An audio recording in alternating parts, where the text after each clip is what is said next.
नमस्कार, सैटेलाइट में स्वागत है आप सभी का। आप देख रहे हैं एबीसी 24। मैं हूं आपके साथ श्रवण। न्यूयॉर्क के लिए चलेंगे। भारतीयों के बीच प्रधानमंत्री नरेंद्र मोदी हैं, संबोधित प्रवासी भारतीयों को कर रहे हैं। का रोल अहम होगा। ग्लोबल स्किल गैप को दूर करने में भारत का रोल अहम होगा। ग्लोबल इनोवेशंस को नई दिशा देने में भारत का रोल अहम होगा। ग्लोबल सप्लाई चेन में स्टेबिलिटी के लिए भारत का भूमिका अहम होगा। साथियों, भारत के लिए शक्ति और सामर्थ्य का अर्थ है, भारत के लिए शक्ति और सामर्थ्य का अर्थ है ज्ञानाय दानाय च रक्षणाय। यानी knowledge is for sharing, wealth is for carrying, power is for protecting. इसलिए भारत की प्राथमिकता दुनिया में अपना दबाव बढ़ाने की नहीं, अपना प्रभाव बढ़ाने की है।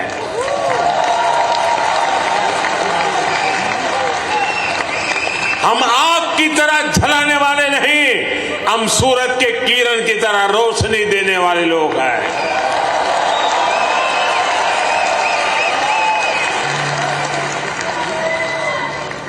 हम विश्व पर अपना दबदबा नहीं चाहते, हम विश्व की समृद्धि में अपना सहयोग बढ़ाना चाहते हैं। योग को बढ़ावा देना हो, सुपर फूड मिलेट्स को बढ़ावा देना हो, मिशन लाइफ यानी लाइफ स्टाइल फॉर एनवायरमेंट का विजन हो, भारत जीडीपी सेंट्रिक ग्रोथ के साथ ही ह्यूमन सेंट्रिक ग्रोथ को भी प्राथमिकता दे रहा है। मेरा आपसे भी आग्रह है, यहां मिशन लाइफ को ज्यादा से ज्यादा प्रमोट करिए। हम अपनी लाइफस्टाइल में थोड़े से बदलाव करके भी पर्यावरण की बहुत मदद कर सकते हैं।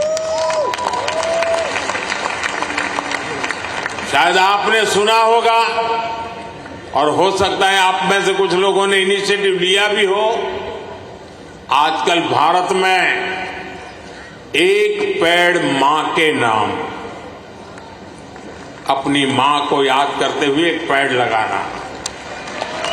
मां जिंदा है तो साथ ले जाना, मां नहीं है तो तस्वीर ले जाना। एक पेड़ मां के नाम लगाने का अभियान आज देश के हर कोने कोने में चल रहा है और मैं चाहूंगा आप सभी यहां भी ऐसा अभियान चलाएं।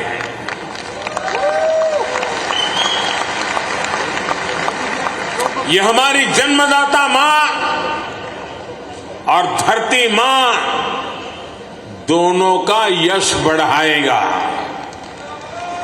साथियों, आज का भारत बड़े सपने देखता है,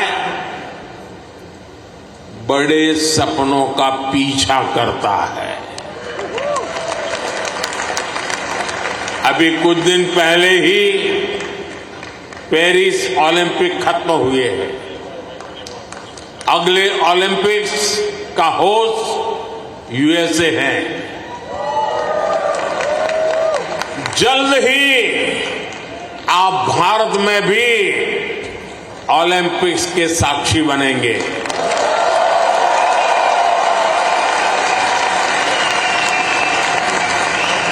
हम 2036 के ओलंपिक्स की मेजबानी के लिए हर संभव प्रयास कर रहे हैं।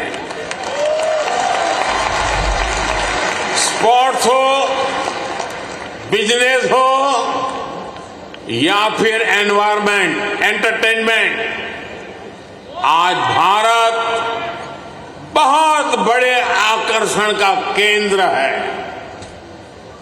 आज आईपीएल जैसी भारत की लीग्स दुनिया की टॉप लीग्स में से एक है। भारत की फिल्में ग्लोबली धूम मचा रही हैं। भारत आज ग्लोबल टूरिज्म में भी परचम लहरा रहा है। दुनिया के अलग अलग देशों में भारत के त्योहार मनाने की होड़ है। मैं देख रहा हूं इन दिनों हर शहर में लोग नवरात्रि का गरबा सीख रहे हैं।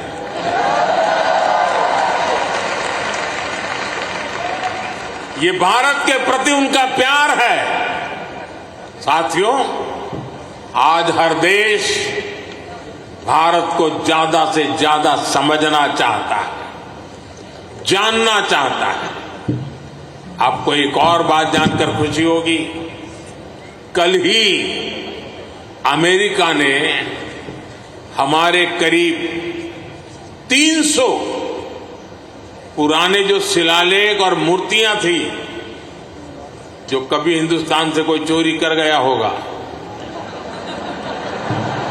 कोई 1500 साल पुरानी, कोई 2000 साल पुरानी, 300 शिलालेख और मूर्तियां भारत को लौटाई है।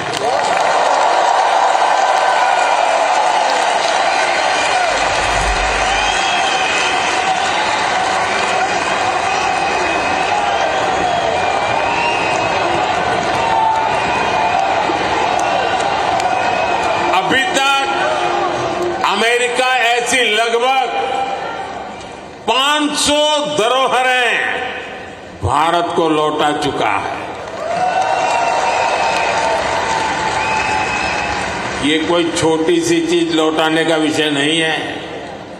ये हमारी हजारों वर्षों की विरासत का सम्मान है।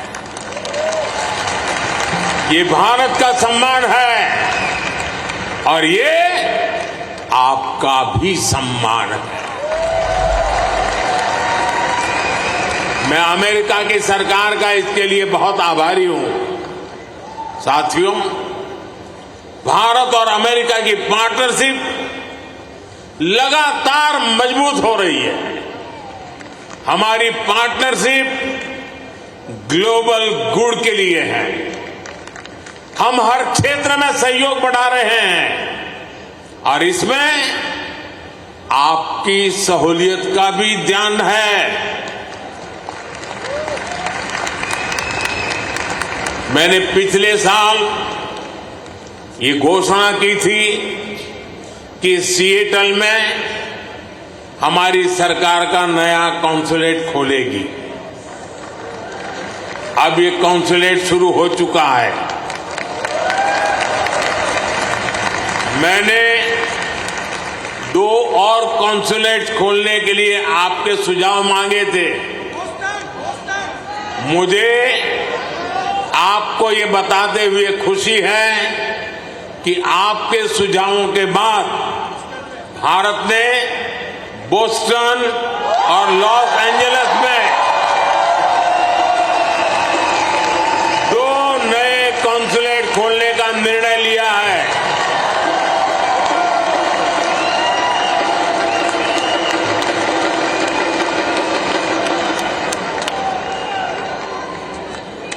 मुझे यूनिवर्सिटी ऑफ ह्यूस्टन में Thiruvalluvar chair of Tamil studies को अनाउंस करने की भी खुशी है।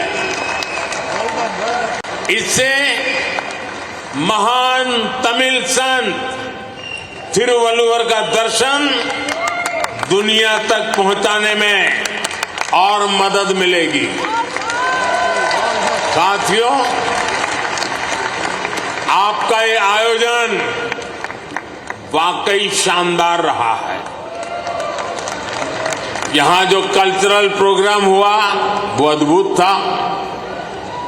मुझे ये भी बताया गया है कि इस इवेंट के लिए हजारों लोग और भी आना चाहते थे, लेकिन वेन्यू छोटा पड़ गया।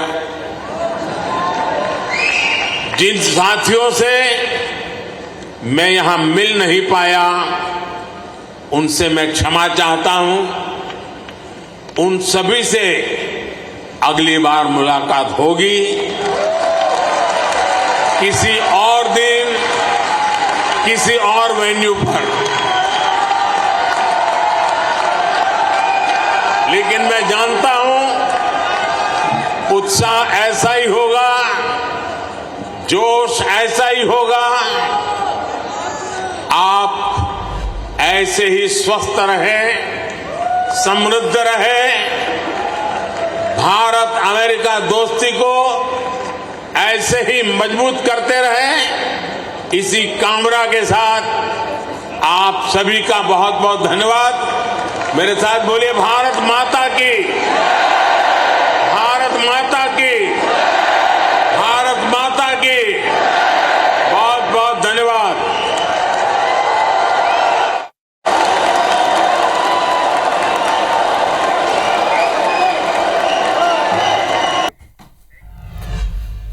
चलो, तो भारतीयों को यहां संबोधित प्रधानमंत्री नरेंद्र मोदी कर रहे थे। तो दूसरे दिन न्यूयॉर्क में भारतीय मूल के लोगों को प्रधानमंत्री ने संबोधित किया। मोदी मोदी के नारों से गूंजता रहा।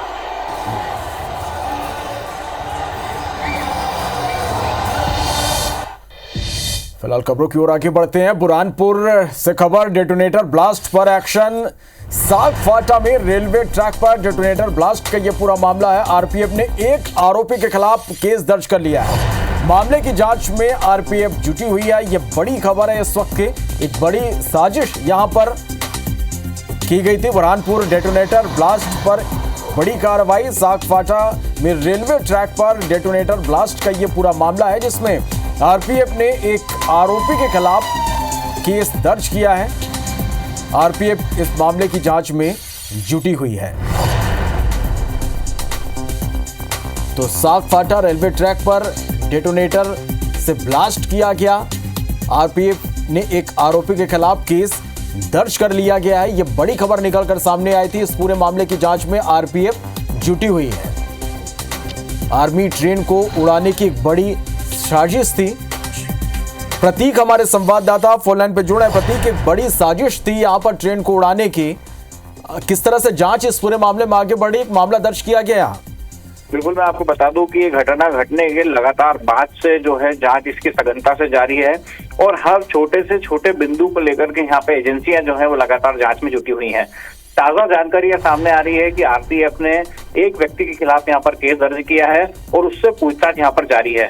मैं आपको बता दूं कि जब ये घटना हुई थी उसके तत्काल बाद से जितनी एजेंसियां हैं वो सभी जांच करने के लिए मौके पर पहुंची हुई है और फिलहाल की स्थिति में मौके पर बल भी लगा हुआ है। जी चलो, अब नजर बना के रखिएगा, अपडेट आपसे लेंगे। फिलहाल के लिए बहुत शुक्रिया इस पूरी जानकारी के लिए। गुना से बड़ी खबर, धर्मांतरण के मामले में एक्शन। 5 लोगों के खिलाफ एफआईआर दर्ज किया गया। धर्मांतरण के लिए उकसाने पर एफआईआर दर्ज की गई है। पुलिस ने 5 आरोपियों को हिरासत में लिया है। सहरिया आदिवासी समुदाय के लोगों को उकसाने का आरोप है। सामूहिक प्रार्थना का वीडियो सामने आया था। रुचियाई चौकी के सरसवे गांव का यह मामला है। ये बड़ी खबर है। गुना से धर्मांतरण के मामले में कार्रवाई की गई है। 5 लोगों के खिलाफ एफआईआर दर्ज किया गया है। धर्मांतरण के लिए उकसाने पर एफआईआर दर्ज की गई है। पुलिस ने 5 आरोपियों को हिरासत में भी ले लिया है।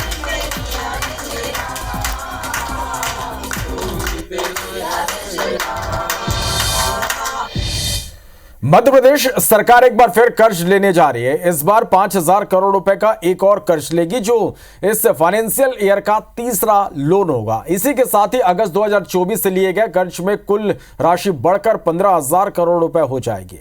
इस रिपोर्ट को आप देखिए।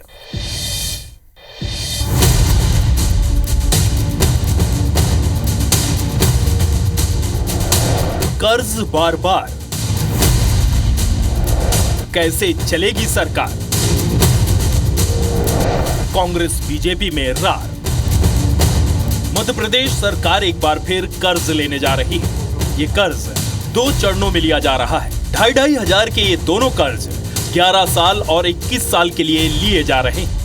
पिछले दिनों संसद में दिए गए जवाब के हिसाब से मध्य प्रदेश पर मार्च 2024 के हिसाब से कर्ज बढ़कर 4,18,056 करोड़ रुपए पहुंच गया है। इस बार लिए जा रहे कर्ज को बीजेपी प्रदेश के विकास के लिए जरूरी बता रही है। सरकार यदि कर्ज ले रही तो कर्ज एक नियमों के अंतर्गत ले रही है। कमलनाथ सरकार ने कर्ज लिया था तो सबको पता था कि कर्ज लेके घी पी रहे थे, कर्ज लेके भ्रष्टाचार कर रहे थे, कर्ज लेके सारे विकास के काम ठप कर दिए थे और सारे काम भ्रष्टाचार की भेंट चढ़ा दिए थे। तो हम यदि कर्ज ले रहे हैं तो प्रदेश को आगे बढ़ाने के लिए ले रहे हैं, प्रदेश के विकास के लिए ले रहे हैं। लगातार कर्ज के बावजूद सरकार खर्चे में कटौती करने के लिए तैयार नहीं है। जानकर हैरत होगी कि मोहन सरकार ने जुलाई में ही 230 करोड़ रुपए से ज्यादा के जेट विमान खरीदने के प्रस्ताव को मंजूरी दी। वहीं मंत्रियों के बंगलों के रेनोवेशन पर 18 करोड़ रुपए से ज्यादा खर्च किए। मई 2024 में ही सरकार ने मंत्रियों के लिए लगभग 5 करोड़ रुपए की SUV खरीदने का ऑर्डर दिया। मार्च 2024 की स्थिति में 4.18 लाख करोड़ का कर्ज है। मार्च 2023 की स्थिति में 3.65 लाख करोड़ का कर्ज था, जबकि 2022 में कर्ज की स्थिति 3.25 लाख करोड़ थी। यानी प्रदेश सरकार पिछले 2 साल में 93,000 करोड़ का कर्ज ले चुकी है। कांग्रेस की माने तो सरकार उधार लेकर घी पी रही। प्रदेश लगभग 4 लाख करोड़ के कर्जे में पहले ही डूबा हुआ है और ये इस तरह का उधार का घी पी रहे हैं और आरोप हम पर लगाते हैं कि 15 माह की कमलनाथ सरकार ने कर्जा लिया। हमने कभी भी कर्जा अपने निजी ऐशो आराम के लिए नहीं लिया, लेकिन ये कर्जा ले रहे हैं नई नई गाड़ियां खरीदने के लिए, अपना हवाई जहाज खरीदने के लिए, अपने नए नए भवन बनवाने के लिए। बहरहाल सत्ता पाने के लिए राजनीतिक दल चुनाव में बड़े बड़े वादे करते हैं। सत्ता में आने के बाद उन वादों को पूरा करने भारी भरकम कर्ज लेती है। कर्ज के सहारे सरकार चलाने की परंपरा प्रदेश को किस ओर ले जाएगी, ये बड़ा सवाल है। हरप्रीत कौर रीत, IBC 24, भोपाल। छत्तीसगढ़ प्रदेश कांग्रेस कमेटी के संगठन में विस्तार और बदलाव में अभी वक्त लग सकता है। PCC अध्यक्ष दीपक बैज ने इस बात की जानकारी दी है। उन्होंने बताया कि गठन में बदलाव की प्रक्रिया में कुछ समय और लगेगा। बता दें कि कांग्रेस ने पिछले दिनों रिक्त पदों पर नई नियुक्ति, निष्क्रिय पदाधिकारियों को हटाकर काम करने वाले पदाधिकारियों को जिम्मेदारी देने का निर्णय लिया गया था। इसके बाद प्रदेश प्रभारी सचिन पायलट ने कांग्रेस को तीनों प्रभारी सह सचिव को अलग अलग जिलों की जिम्मेदारी दी। इसके बाद तीनों ने अपने क्षेत्र के कार्यकर्ताओं की बैठक शुरू कर दी। 3 प्रदेश सह प्रभारियों की सूची आने के बाद उस पर मंथन किया जाएगा और फिर बाद में नियुक्ति को लेकर कांग्रेस आलाकमान उस पर अपना निर्णय लेगी। संगठन विस्तार के लिए सभी नेताओं साथ हमारी चर्चा हो चुकी है, अंतिम रूप है। थोड़ा सा व्यस्तता हम लोग का बढ़ गया तो मुझे लगता है थोड़ा सा और हफ्ते 10 दिन की वक्त लग सकती है, लेकिन तब भी हमारा होमवर्क होमवर्क चल रहा है और लगभग कंप्लीट की स्थिति में जल्द ही इसमें भी हम लोग पार्टी बड़े निर्णय करेंगे। इधर छत्तीसगढ़ बीजेपी इन दिनों पूरी गंभीरता से सदस्यता अभियान में जुटी है। केंद्रीय नेतृत्व ने छत्तीसगढ़ बीजेपी को 50 लाख से ज्यादा सदस्य बनाने का लक्ष्य मिला है, जिसे पूरा करने बीजेपी सांसद, विधायक और पदाधिकारी जी जान से जुटे हैं। अब तक 15 लाख से अधिक सदस्य बनाए जा चुके हैं। चर्चा है कि सदस्यता अभियान की सक्रियता से ही नगरीय निकाय, पंचायत चुनाव व निगम मंडल की नियुक्ति की दावेदारी तय होगी। रविवार को प्रदेश प्रवक्ता अमित साहू के नेतृत्व में सैकड़ों लोगों ने प्रदेश अध्यक्ष किरण सिंहदेव, सांसद बृजमोहन अग्रवाल की उपस्थिति में बीजेपी की सदस्यता ली। वहीं सोमवार को रायपुर में सर्व समाज के सैकड़ों लोग प्रदेश अध्यक्ष किरण सिंहदेव और वरिष्ठ नेताओं की मौजूदगी में सदस्यता ग्रहण करेंगे। सिर्फ भारतीय जनता पार्टी के कार्यकर्ता वरन सभी समाजों में भी, सभी वर्गों में भी एक उत्साह है कि हम भारतीय जनता पार्टी के साथ जुड़े। और कल का ये बड़ा आयोजन है जिसमें कई समाजों के प्रतिनिधि, उनके वर्ग के सदस्य जो हैं वो भारतीय जनता पार्टी की सदस्यता ग्रहण करेंगे। कांग्रेस तो ऐसी पार्टी है जिसमें एक परिवार जिसको नॉमिनेट कर दे वही उनका अध्यक्ष होता है, और भारतीय जनता पार्टी लोकतांत्रिक तरीके से पूरी पार्टी में बूथ स्तर से लेकर राष्ट्रीय स्तर तक का चुनाव करवाती है और उसी के लिए सदस्यता अभियान चल रहा है। उनकी इच्छा थी भारतीय जनता पार्टी से जुड़े, इसलिए आज उन्होंने भारतीय जनता पार्टी की सदस्यता, माननीय किरण देव जी प्रदेश के अध्यक्ष है भारतीय जनता पार्टी और रायपुर लोकसभा के सांसद है बृजमोहन अग्रवाल जी के नेतृत्व में उन्होंने सदस्यता ग्रहण की। कल के पीठाधीश्वर आचार्य प्रमोद कृष्णम ने तिरुपति मंदिर के प्रसाद मिलावट मामले को अंतर्राष्ट्रीय षड्यंत्र बताया। उन्होंने केंद्र सरकार से पूरे मामले की उच्च स्तरीय जांच कराने और दोषियों को कड़ी सजा दिए जाने की मांग की। उन्होंने कहा कि यह सनातन को तोड़ने की कोशिश है। दूसरी तरफ उन्होंने पीएम नरेंद्र मोदी की जमकर तारीफ की और कांग्रेस पर हमला बोला।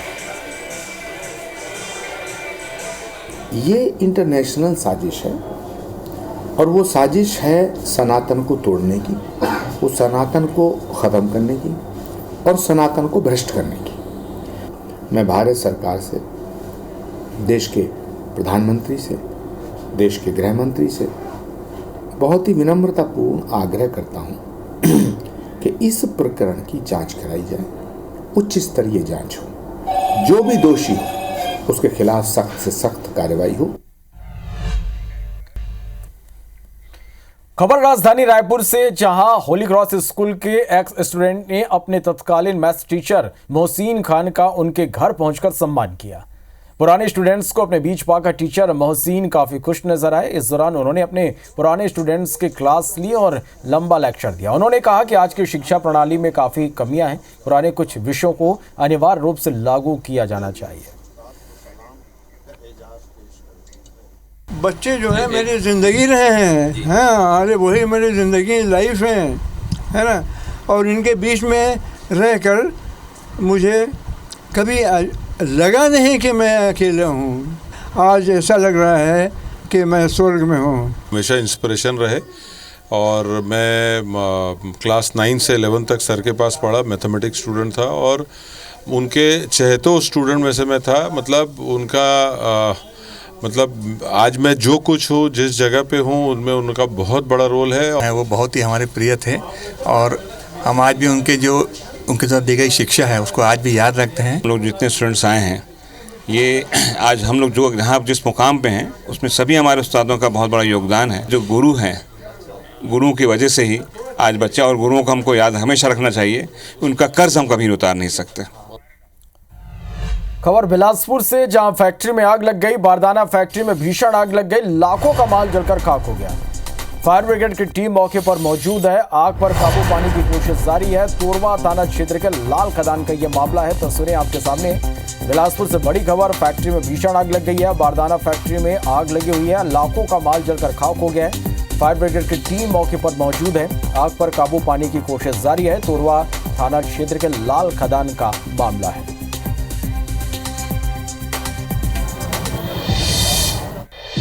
फिलहाल इस बुलेटिन में इतना ही।